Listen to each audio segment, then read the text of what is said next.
She pulled away. She stopped replying. No more emojis. No more good morning texts. Just silence. And you're left staring at your phone, wondering where it all went wrong. So what do? You chase. You double text. You beg for closure. You tell yourself, if I just show her how much I care, she'll come back. But the more you chase, the further she runs. The harder you try, the less she respects you. That's not just rejection, it's a power shift. And today, we're flipping the entire dynamic on its head. It's time to stop chasing and become the man she chases. Let's start with a hard truth. Everything you've been taught about winning a woman over is probably wrong. Society glorifies the idea of chasing. Movies tell us to win her heart with grand gestures. Songs tell us love is about never giving up. And self-help blogs tell you to always show your intentions. But when it comes to real attraction, raw, biological, emotional attraction, effort doesn't equal love. In fact, too much effort can actually kill it.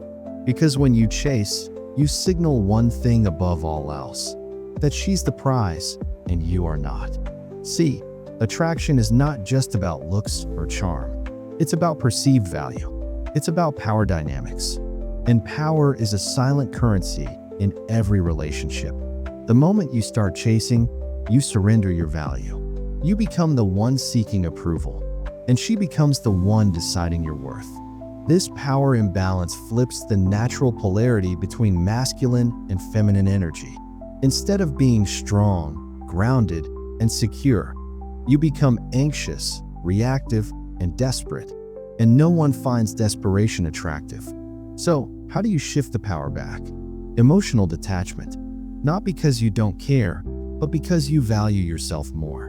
When you pull back, when you stop reacting, stop checking your phone every 5 minutes, stop begging for her attention, you signal strength. You're saying, I'm not here to prove myself. I already know my worth. And that shift is powerful. Emotional detachment isn't about playing games. It's about no longer handing your emotional power to someone who doesn't value it.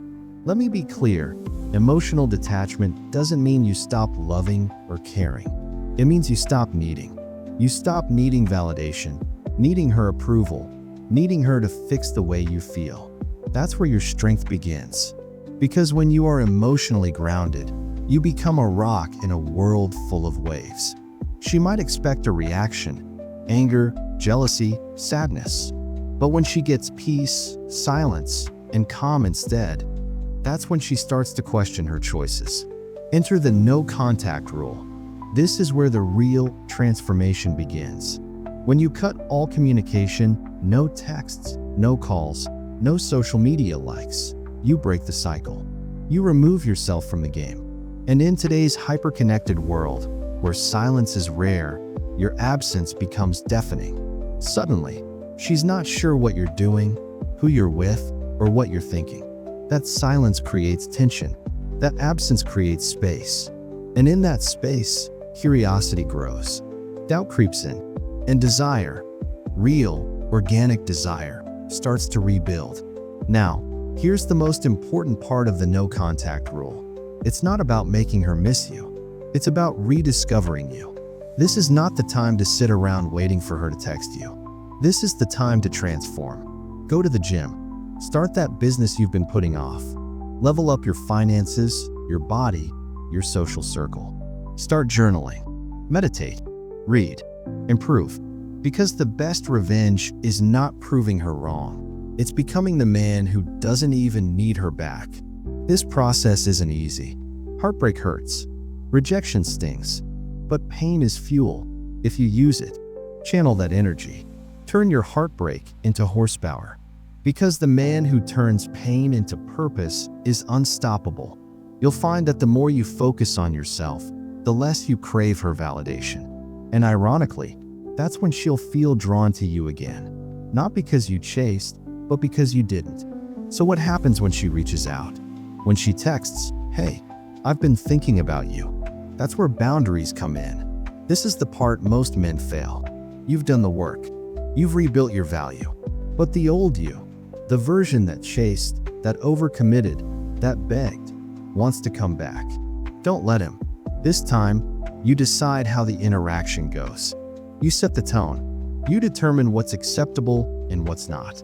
Because you're no longer operating from a place of lack. You're not hoping she accepts you. You're evaluating whether she deserves you now.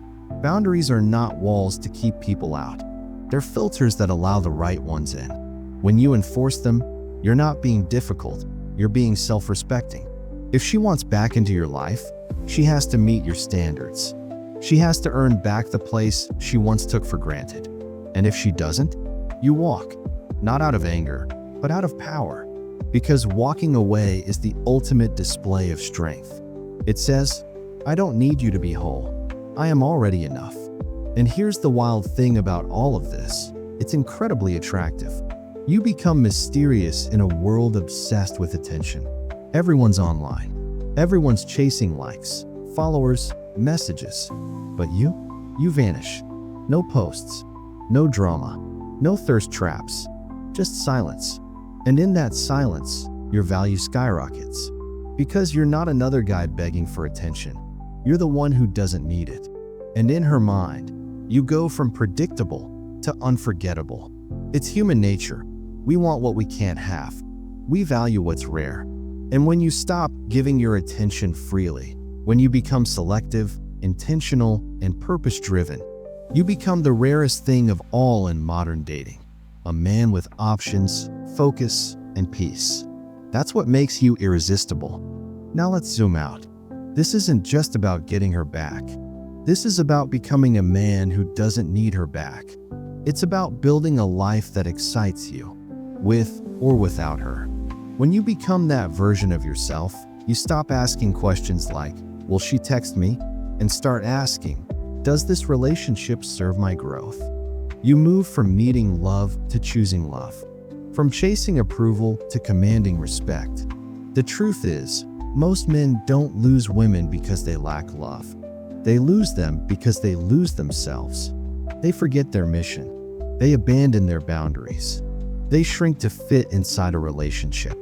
And that's when attraction dies. But not you, not anymore. You're rebuilding now. You're rising. And the man you're becoming isn't just attractive. He's magnetic. He's disciplined. He's focused. He's untouchable. And that man doesn't chase.